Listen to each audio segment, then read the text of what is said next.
যদি একটু সময় দেন তাহলে এই ড্রয়িংটি আমি আপনাদেরকে শেখাতে পারি। দেখুন, ঠিক মাঝামাঝিতে, আর্ট পেপারের মাঝামাঝিতে একটি ফলের পালা বা খেরের পালা আঁকবো। এভাবে উল্টা আকৃতির ইউ লেটার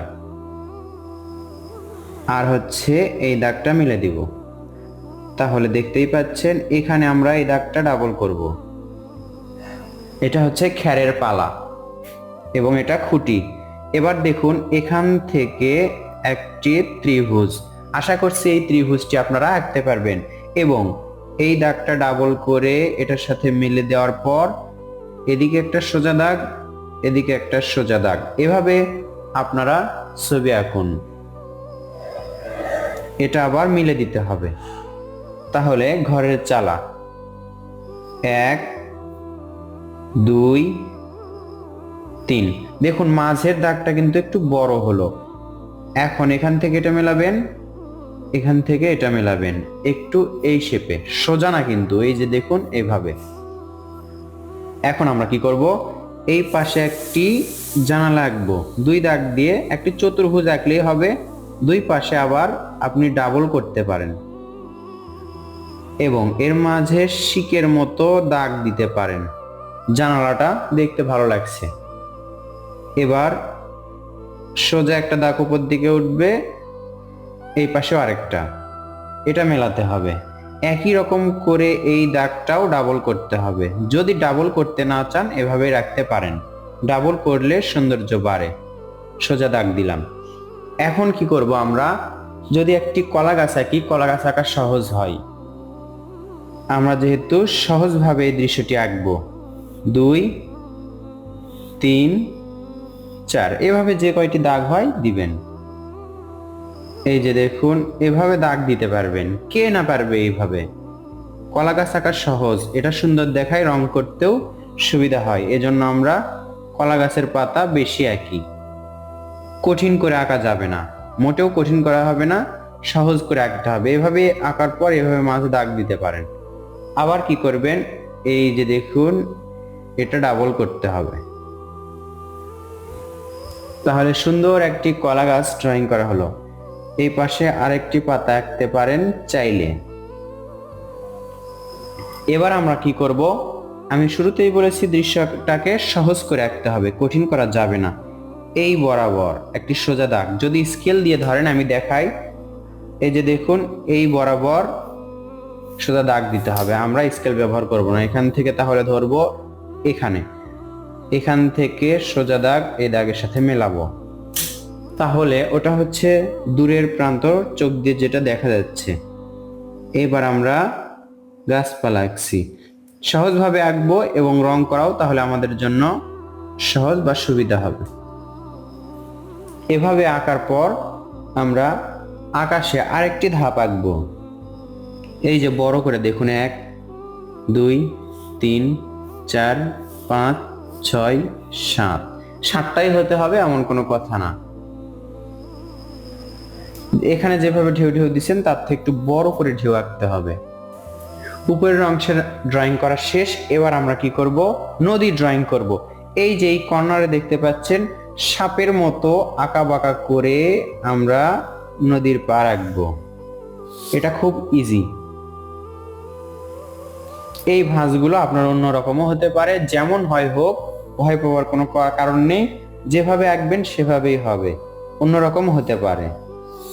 এবার দেখুন এখানে এসে ছেড়ে দিলাম। তাহলে আপনি যখন আঁকতে নিবেন এই পারগুলো আপনার মতোই হবে, আমার মতো নাও হতে পারে, তবে ঠিক রাখতে হবে এখানে একটি নদী হবে। আপনি যখন আঁকতে নিবেন আপনার ড্রয়িংটা আমার চাইতেও আরো বেশি সুন্দর হতে পারে। মনোযোগ দিয়ে আঁকবেন, ধৈর্য হারা হবেন না। এবার এখানে আমরা একটি নৌকা আঁকবো, নৌকাটি পাড়ের সাথে বাঁধা আছে। এই যে দেখুন এইভাবে দাগ দিতে পারেন। এই তো ছোট্ট একটি নৌকা আঁকবো এবং এই দাগটা ডাবল করে আবার এটার সাথে মেলাবো। নিচে আমরা একটু ঢেউ আঁকবো, এর মাঝে এভাবে দাগ দিব, একটু বাঁকা করে দেখুন, সোজা দাগ কিন্তু এই ভাঁজে দিব। এখন এখানে আমরা খুঁটি দিয়ে বেঁধে রাখবো, নৌকাটি খুঁটির সাথে বাঁধা আছে। চাইলে আপনি পারগুলো ডাবল করতে পারেন। এই যে পার দেখতে পাচ্ছেন আমরা ডাবল করছি, শুধু ডাবল দাগ এনে এর সাথে মেলাতে হবে। আমি যেভাবে দেখাচ্ছি সেভাবে আঁকবেন। ছবি আঁকা খুব তাড়াহুড়া করবেন না, প্রথম দিকে একটু কষ্ট হবে, কিন্তু আস্তে আস্তে আপনার হাত অভিজ্ঞ হয়ে উঠবে। রং করলে এর পরিপূর্ণতা আসবে, তাই রং করুন। ছবি আঁকার পর রং করবেন। সহজভাবে ড্রয়িং করলে রং সহজেই করা যায়। হিজিবিজি বা কঠিন করে আঁকার চেষ্টা করবেন না। বেশি কিছু আঁকলে রঙের সময় খারাপ হওয়ার সম্ভাবনা থাকবে, এজন্য অল্প এঁকে রং কমপ্লিট করা ভালো। আমরা এখানে ব্যবহার করছি ব্রাশ পেন।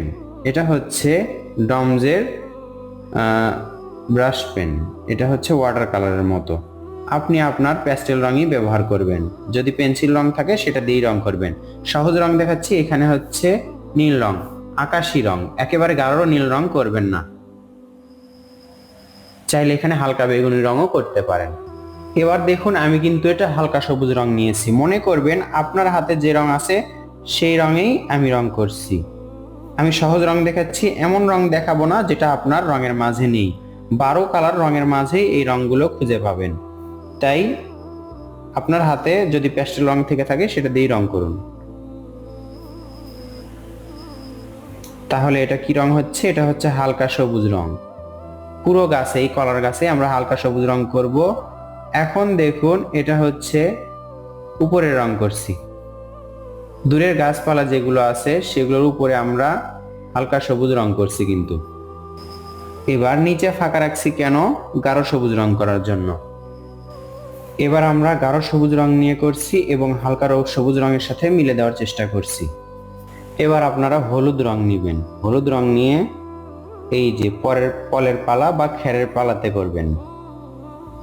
এটা হলুদ হয়, হলুদের থেকে একটু গাঢ়ও করতে পারেন। আমি সহজটাই শেখাচ্ছি। আবার এই হলুদ রঙই দেখুন ঘরের চালের উপরে করছি। উপরের অর্ধেক পর্যন্ত হলুদ রং করলাম। এবার আমরা এই যে দেখতে পাচ্ছেন নৌকার এই উপরের অংশের এখানে করছি হলুদ রং। এবার কমলা রং নেবেন। এই পাশে যে দুইটি দাগ আছে এর মাঝে পুরোটাতেই করতে হবে। ঘরের জানালা আছে, ঘরের জানালার ডাবল যে দাগটি আছে এটার মাঝে আমরা করব। যদি একটি দাগ দিয়ে রাখেন তাহলে এই দাগ দেওয়ার দরকার নেই, এই রং করার দরকার নেই তখন। আবার এই যে নিচের অংশে আমরা কমলা রং করছি। এবার এটা দেখতে পাচ্ছেন গাঢ় খয়েরি রং। খয়েরি রং আমরা কোথায় করব? এই যে এখানে পার দেখতে পাচ্ছি, নদীর পার যে ডাবল দাগটি আছে এটা আমরা করব। এক দাগে হয়ে যাচ্ছে, বেশি ঘষাঘষি করা হবে না, পুরোটাই। আবার এখানে যে নদীর নৌকা আছে, নৌকার নিচের অংশ করছি। চাইলে এই দাগটা আপনারা একেবারে কালচে বা কালো রং করতে পারেন। খুঁটিতেও আমরা খয়েরি রং করব। এই যে পাড়ের এই ডাবল দাগেও খয়েরি রং, এখানেও খয়েরি রং। আপনারা নিশ্চয়ই এই রংটি চেনেন, এটা হচ্ছে কাঠালি রং, গাঢ় হলুদও বলতে পারেন। এখান থেকে দেখুন এই পাড় থেকে আমরা এই রংটি করব। এটা হচ্ছে বালির রং দেখায়। নদীর পাড়ের মাটির রং এরকম হয়ে থাকে। এই রংটি এদিকে এভাবে ছেড়ে দিব। আবার একই রকম করে এই পাশেও করব। এই রংটি আমি বলেছি 12 কালার রঙের মাঝেও এই রংটি পাবেন। এমন রং দেখাবো না যেটা আপনাদের কাছে নেই। এই রংটি সব রঙের, সব কোম্পানির রঙের মাঝেই সহজেই পেয়ে যাবেন। এমন রঙে আমি রং করলাম যেটা আপনাদের কাছে নেই, তাহলে সেই ভিডিও দেখে আপনার কি লাভ হবে?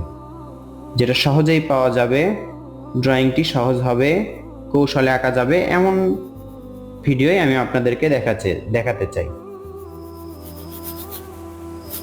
এটা করলাম গাঢ় হলুদ রং। এবার দেখুন হালকা সবুজ রং নিলাম। এই যে এখানে উপরে যে রং করেছি সেই রংটাই, এটা প্যাস্টেল রং। এই রঙের সাথে মিলিয়ে দিবেন। প্যাস্টেল রঙে অন্য রঙের সাথে ভালোভাবে মেলানো যায়। দেখুন ঘষলেই সুন্দরভাবে মিলে যাচ্ছে। শুরু থেকে শেষ পর্যন্ত আমি আপনাদের রং করে দেখাচ্ছি, যাতে করে আপনারা বুঝতে পারেন। ভিডিওটি একটু বড় হয়ে যায় রং করে দেখালে, তারপরও আমি চাই আপনারা শিখুন, বুঝুন, প্রথমে বুঝুন, তারপর নিজে ড্রয়িং করুন। ছবি আঁকার জন্য শিক্ষকের প্রয়োজন নেই। আপনি ঘরে বসে ভিডিও দেখাতে পারেন এবং ভিডিওটি দেখেই নিজে নিজেই আঁকতে পারেন। যত বেশি সিনারি বা দৃশ্য আঁকবেন, বড় দৃশ্য আঁকবেন, তত বেশি ড্রয়িং শেখা যায়। আমিও ঠিক একইভাবে যে দৃশ্যটি ভালো লাগতো সেই দৃশ্যটি আঁকতাম। এভাবেই আমি ড্রয়িং শিখেছি। খয়েরি রংটা এই যে এর মাথায় করা বাকি ছিল। এবার আপনি কালো রং বা পেন্সিল দিয়েও এভাবে দাগ দিতে পারেন। দেখুন, চাইলে পারেন, যদি আপনার কাছে এটা কঠিন মনে হয় তাহলে দেওয়ার কোনো প্রয়োজন নেই। তাহলে পলের পালাটা বা খেরের পালা ভালোভাবে বোঝা যায়। একেবারে পরিষ্কার পরিচ্ছন্ন তো রাখা যাবে না। এই যে এই দাগগুলো সাদাই রাখবেন, তাহলে এটা সুন্দর দেখাবে। যদি এর মাঝে রং করতে যান, বিশ্রী হওয়ার সম্ভাবনা থাকবে। এবার দেখুন নদীর একটা সহজ রং দেখায়। নদীতে যখন রং করবেন, পুরোপুরি রং করার প্রয়োজন নেই। এভাবে দেখুন পাড়ের নিচে দাগ দিবেন, মোটা রং দিয়ে এভাবে ঘষবেন যেন পাড়ের মাঝে না চলে যায়। এরপর দেখুন এখান থেকে এভাবে রংগুলো ছেড়ে দিবেন, অথবা দেখুন গাঢ় থেকে নিচের দিকে আস্তে আস্তে হালকা হয়ে আসবে। নিচের দিকে হালকা, উপর দিকে গাঢ়, নিচের দিকে হালকা, গাঢ় হালকা। এই যে গাঢ় থেকে আস্তে আস্তে হালকা, এভাবে হালকা দাগ দিতে হবে। যদি একেবারে নীল করে দেন, পুরোটাই নীল করে দেন, তাহলে দেখতে খারাপ লাগবে। এভাবে হালকা দাগ দেওয়া ভালো।